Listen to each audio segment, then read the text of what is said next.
Hello and welcome to the EMCH 362 Tensile Testing Lab. My name is Karan Kodagli, the TA for this lab. And in this presentation, we'll be going over the prepreg manufacturing process and the tensile testing lab procedure. In the previous Vartam lab, we saw how to infuse dry fibers with resin and hardener. The primary difference here in prepreg materials is that the fibers are pre-impregnated with a liquid resin and are also partially cured to change it to a solid state. This partial curing is also known as B-stage curing. The manufacturer also removes the excess resin, and this helps to control the fiber to resin ratio, which results in a better quality composite product with a lower void content. It also offers better repeatability and ease of use. It's also a cleaner process as we do not have to deal with the liquid resin and hardener. The disadvantages of the prepreg materials include the high costs associated with the material. The material also has to generally be stored in a freezer, as at room temperature the polymerization or curing may continue. There are some materials which can be stored at room temperature, however this is also generally associated with higher cost. The prepreg materials have a shelf life which is specified by the manufacturer, before which the material has to be used. This is usually between 3 and 12 months depending on the material. Due to the high strength and the low weight characteristics of the material, it has been extensively used in aerospace and defense applications. It has also been used in high-performance sporting goods, such as in the body of F1 cars, tennis rackets, and golf clubs. In the image here, we see the material distribution in a 787 body, and in this pie chart we can see that the total of the 787 body by weight is 50% composite. Now, these prepreg materials can come with different types of fiber reinforcement. Glass and carbon fibers are the most commonly used prepreg materials, with boron and aramid fibers such as Kevlar also being used. The fibers can be arranged unidirectionally, as seen in the first image over here, where we have fibers running along the same direction, or they can be woven, as seen in this image, where we have fibers running along perpendicular to each other in two different directions. So these materials are also orthotopic materials, that is, they have different properties in different directions, and they, in general, essentially they provide high strength along the fiber direction. So while making a composite laminate, we stack up different laminates of different directions so that it provides strength adequately in all the different directions. We'll be going over two manufacturing procedures for prepreg materials. The first is using a 1/4 inch slit tape carbon fiber unidirectional prepreg, as seen in this image over here. The carbon fiber prepreg also has a yellow plastic behind it, which is called as the backing paper or backing plastic, which prevents the carbon fiber composite from sticking to itself. Now, we also need to note that the carbon fiber prepreg material over here is carcinogenic to touch, and therefore we need to use gloves while handling the material. In case of contact, we need to wash the area thoroughly with soap and water. So the first step is to get the composite material from the freezer and to allow it a few hours to thaw. Then we prepare some tackifier material. This is done by soaking some of the prepreg material in acetone for a few minutes. This tackifier is then laid onto a bagging material. This is done just so that it increases tackiness and it allows the composite material to stick onto the bagging material so that we can lay up the composite laminate. To lay up the laminate, we take scissors and we cut out adequate quantities of the material and we lay it down on top of the bagging material with the tackifier on top in the desired orientations we require. Then we apply pressure by either using our hands to flatten it down or using a roller. So after we have laid down the first prepreg tape, we lay out additional tapes adjacent to it so that it covers an entire target part which we are aiming to manufacture, and this will form the first ply of the laminate. After that, we go ahead and start with the next ply. So in this case, we have the second ply which is oriented to -45 degrees to the first ply, and we just keep laying down additional fibers or tapes so that we can cover the entire target part. So each ply of the composite prepreg is thin, and we use around at least 8 plies to make a laminate. Once we have laid down all the plies for our laminate based on our stacking sequence, the laminate is then ready to be cured. And to do that, we'll be first vacuum bagging the entire laminate and then curing it in an autoclave oven based on the manufacturer's recommendation. So here in this image, we have a typical cure cycle for a composite part, and we have the temperature and the pressure axis on the side and the time on the x-axis. It consists of 3 regions: the ramp up, the dwell, and the ramp down. During the ramp up phase, both the temperature and pressure are increased at a rate which has been defined till the target temperature and the target pressure have been reached. After that, we have a dwell portion where both the target temperature and pressure are held constant for a certain amount of time, followed by the ramp down where the pressure and temperature are reduced and the part is finally cooled down and cured. In this image, we have over here the 6 by 10 feet oven, which we use to cure our composite laminates in McNair. Now, these quarter-inch slit tape prepregs are not generally used to be laid by hand, as each of the adjacent layers have to be accurately laid down without gaps between them, which would otherwise constitute to voids. So we generally use these quarter-inch slit tape prepregs in the automated fiber placement tool, or AFP for short. And in this image over here, we have the Ingersoll AFP machine we have at McNair. The slit tape prepregs are used in these cabinets over here, and they run through the housing into the robotic arm at the end. The AFP machine can move backwards and forwards and along the sides, and also up and down. And the robotic arm at the end can also be rotated so that it can lay fibers along a wide range and also at different orientations. The other manufacturing procedure is using the Gerber cutter, which can be seen over here, and this is more ideal for laying up the stacking sequence by hand. In this procedure, we'll first use thawed out composite, and we'll set it on top of this blue rod at the end over here. Next, we move the cutting tool all the way to the end of the table by unlocking it via the keypad and then using the joystick to move it. Once it's at the end of the table, we'll take one layer of the prepreg roll and set it on top of the table. And once it has been set on top of the table, we'll activate the vacuum pressure of the table so that it pulls down onto the prepreg material and it does not allow it to move during the cutting process. Next, we need to set the cutting parameters, which is what tool we'll be using to cut the prepreg material, and also the cutting pressure and the cutting speed.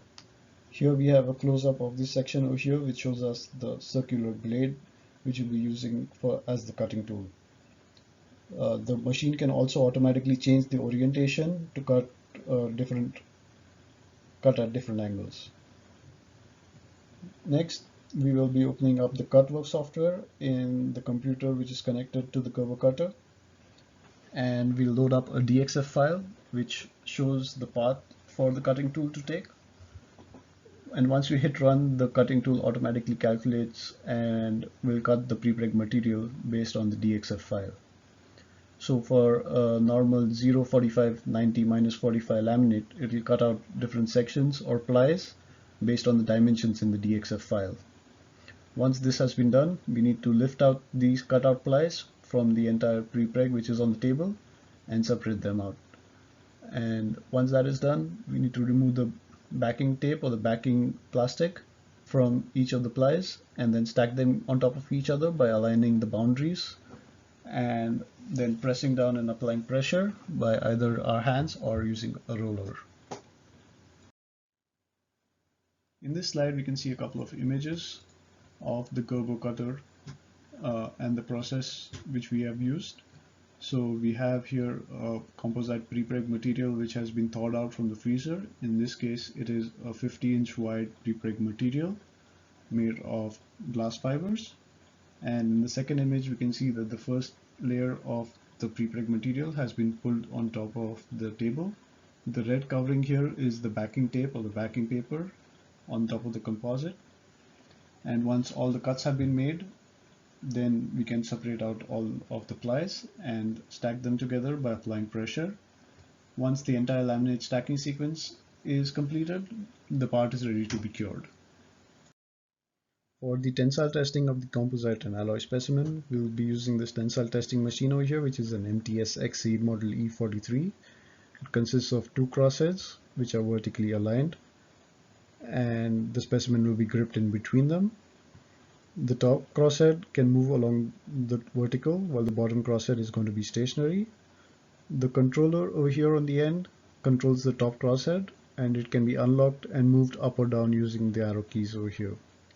There's also a load cell attached to the top crosshead, which measures the force acting on the specimen, and it has a capacity of up to 30 kilonewtons. To grip the specimens, we tighten or loosen the levers on the bottom and the top, counterclockwise for the bottom and clockwise for the top. There will be a total of 3 tests which we'll be performing. The first is on a flat rectangular composite material with a shape as shown in this figure here.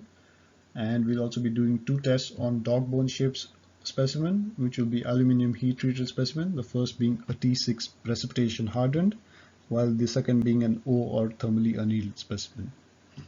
The reason for using a dog bone specimen is that it focuses the stress and strain in this thinner region over here, and failure is more likely to occur in this region. In the case of the composite material, which has a flat shape, the failure is expected to be around the grips, as the grips are already applying some amount of force onto the ends of the specimen. This failure at the grips can be prevented if required by the use of tabbing materials. Tabbing materials are additional materials which are glued on top of the specimen on both the ends, and this helps to protect it from damage due to the forces applied by the grips.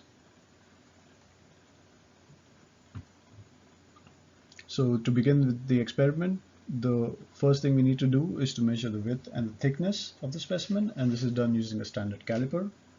Once that is done, we turn on both the MTS machine and open up the TW Essential software on the computer. Next, we adjust the crosshead position so that it is in distance to grip the top and the bottom of the specimen using the controller. And once that is done, we tighten both the top and the bottom grips using the levers provided there.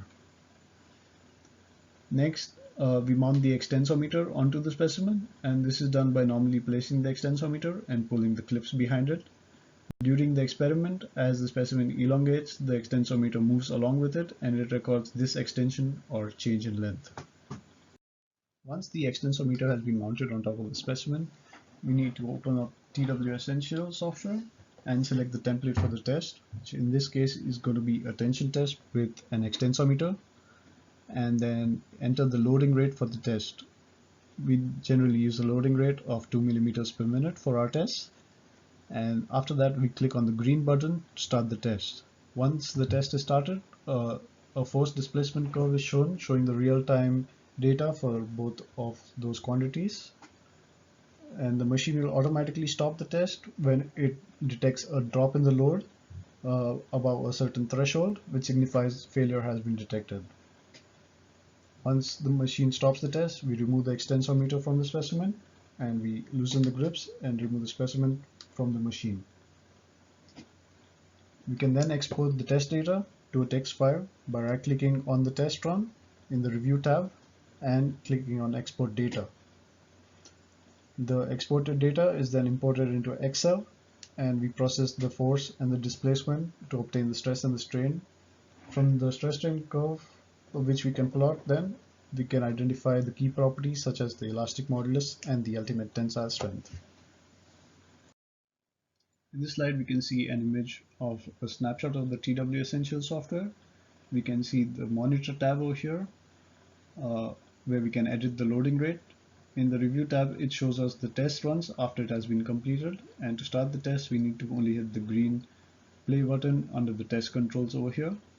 To export the data, we right-click on the test we require and hit the Export Raw Data command, which allows us to save a text file with 4 quantities: the crosshead displacement, the time for the test, the extensometer, and the force readings. Once the data has been exported as a text file, we need to import the data into Excel so that we can then calculate the stress and the strain. To do that, we go to the Data tab and select the From Text or CSV option here. Then we can select the location of the text file we require, and then in the following options we select the delimiter to be tab. This separates out the data into the columns. We have 4 columns of data here: the crosshead displacement, the extensometer displacement, the time, and the load. We then need to convert the load into newtons. The conversion factor is given over here, and the extensometer into millimeters. This is done so that we can calculate the stress in megapascals and the elastic modulus in gigapascals. Next, we need to determine the stress and the strain. The stress is the force per area of cross-section, where the width and the thickness of the specimen have been determined by using the calipers at the start of the experiment. The force is obtained from the software at each point in time. Next, we have the strain, which is the change in length to the original length, delta L by L naught, where the change in length is obtained from the software at each point in time again, and L naught is the gauge length or the original distance between the two ends of the extensometer, and this is equal to 2 inches or 50.8 millimeters for the extensometer we are using. Then we can plot the stress strain curve, which for the alloy specimen is going to look like this over here. And we need to determine 3 quantities: the modulus of elasticity, E is the stiffness of the elastic material, and to do that we take the slope of this initial straight line. This initial straight line is the elastic region, which follows Hooke's law, which states that the stress is directly proportional to the strain, or sigma is equal to E epsilon. And after this initial region we have the plastic region. During the elastic region, if the load is removed, the material will snap back to its original position or dimensions.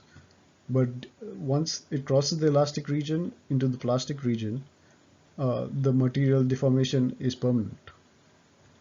Next, we need to determine the ultimate tensile strength, sigma ult, and this is the maximum stress a material can withstand before failure. In this case, it will be the maximum value in the stress strain curve. We can also use the max function in Excel to determine the ultimate tensile strength. Next, we need to determine the yield stress. This will only be done for the ductile materials, which will actually show some amount of yielding. And to do this, we'll take the 0.2% offset method. So we'll take the strain at 0.2% and we'll draw a line which is parallel to this initial straight line here. And where this line crosses the stress strain curve will give us the yield stress, which is the stress at which the material begins to deform plastically. Thank you for listening in on the presentation. If you have any questions or comments, you can reach me at kodagli@email.ic.edu.